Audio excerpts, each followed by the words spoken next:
In medieval Europe, death had 1,000 faces. The plague, constant wars, famine. People were accustomed to living with these familiar nightmares. However, in the stifling July of 1518, a much stranger nightmare descended upon the city of Strasbourg in the Holy Roman Empire, one that no one expected. In this new epidemic, there was no coughing, there were no black boils, there was no fading away quietly in bed. Instead, there was movement. Unstoppable, manic, grotesque, and ultimately deadly movement. What started with a single person one morning turned into a theater of horror involving hundreds within weeks. 400 people under the scorching sun. They danced until their feet were shredded, their bones fractured, and their hearts failed. This was the strangest and most terrifying mass hysteria event recorded in history. Even today, scientists, historians, and psychologists are trying to get to the very heart of this event. What happened to them? Was it a curse, mass poisoning, or a lethal game the human mind played on its own body under extreme stress? Here is the dark and detailed story of the dancing plague, also known as Street Vitus's dance. To understand how this bizarre event began, we must first understand what it meant to live in Strasbourg at that time. The year 1518 was like a rehearsal for hell on earth for a human being. The city was sitting on a powder keg. For the last 10 years, harvests had failed one after another due to harsh winters and drought-stricken summers. The famine was so severe that, according to historical records, people were boiling grass from the streets or even gnawed bones just to survive. Bread prices had soared to their highest level in 30 years. Not only hunger, but diseases were also rampant. Leprosy, syphilis, and the fear of the plague returning. And above all this, there was the heavy religious oppression that crushed the mind of the medieval person. The church declared that all these disasters were punishments from God. The people believed they were sinners and that the apocalypse was approaching. Stress, fear, and guilt had become a tangible weight in the narrow streets of the city. The psychology of the people had long since reached its breaking point. All it took was a spark, and that spark was struck on the 14th of July, Frau Troffea. History has left us only her husband's surname. We do not even know her first name, but we have never forgotten what she started. On that Tuesday morning, Frau Troffea stepped out of her house and stood in the middle of the narrow, foul-smelling street. There was no music. There was no celebration. There wasn't a trace of joy on her face. Suddenly, she began to move, as if pulled by invisible strings. This was not a graceful dance. According to witnesses, her movements were jerky, sharp, and grotesque. Her arms flailed uncontrollably, her body twisted at odd angles, and she stamped her feet rhythmically but without rhythm. Her husband rushed out, begged her to stop, and even tried to force her back inside. But the woman seemed to be in a trance. Her eyes stared into the void. She didn't even hear her husband. Hours passed. Troffea was still spinning. The sun set, night fell, and Troffea was still jumping. When the next morning came, her feet were covered in blood, her face unrecognizable from sweat and dust. But she did not stop. For 6 full days.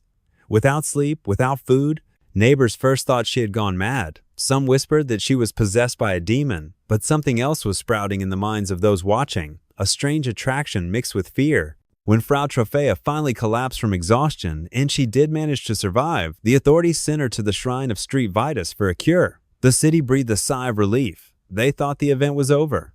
They were wrong. Troffea was gone, but the psychological virus she left behind had already begun to spread. Within just a few days, more than 30 people succumbed to the same inexplicable urge. Now, the streets were filled with the uncontrollably twitching bodies of not just one, but dozens of people. This was not a carnival scene.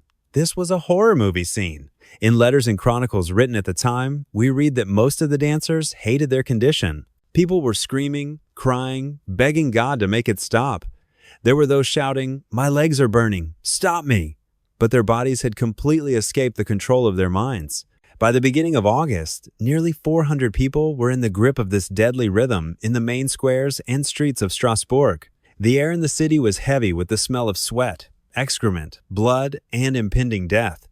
This was now a public health crisis.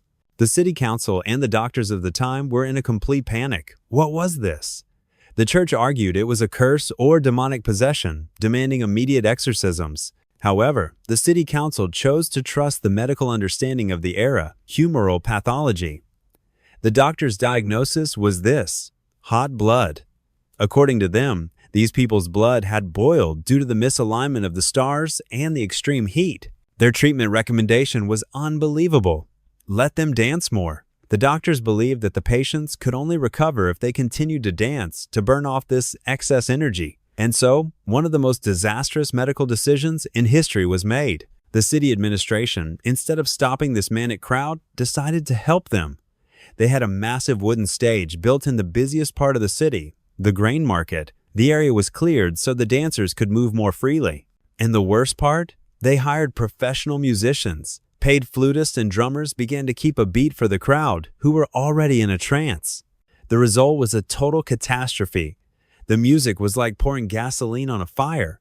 Hearing the music, other healthy people were also swept up in this hypnotic effect and joined the crowd. The city administration had, with their own hands, turned the heart of the city into a massive open-air asylum. This treatment method, as expected, rapidly increased death rates. The human body, especially the malnourished bodies of that era, could not withstand such intense physical activity for days on end. Although records are not entirely clear, some chroniclers of the time wrote that nearly 15 people were dying every day. People were collapsing from exhaustion, suffering heart attacks or strokes, their ribs breaking. Yet, even those who fell continued to twitch on the ground. When September arrived, the weather began to cool, and the epidemic slowed and stopped as mysteriously as it had begun. Left behind were ravaged bodies, a traumatized city, and unanswered questions. Most of the survivors remembered nothing of those days. So, how does modern science explain this nightmare 500 years later? Today, two main theories are considered. The first theory: chemical poisoning. Ergotism. At that time, rye bread was the staple food of the poor. In damp summers, a toxic mold called ergot would grow on rye stalks. This mold contains ergotamine, the raw material for modern LSD. Those who ate bread with ergot would experience severe hallucinations, convulsions, and a burning sensation in their limbs, known as street. Anthony's fire. While this theory explains some symptoms, ergotism usually inhibits coordinated movement. It does not enable people to dance for days.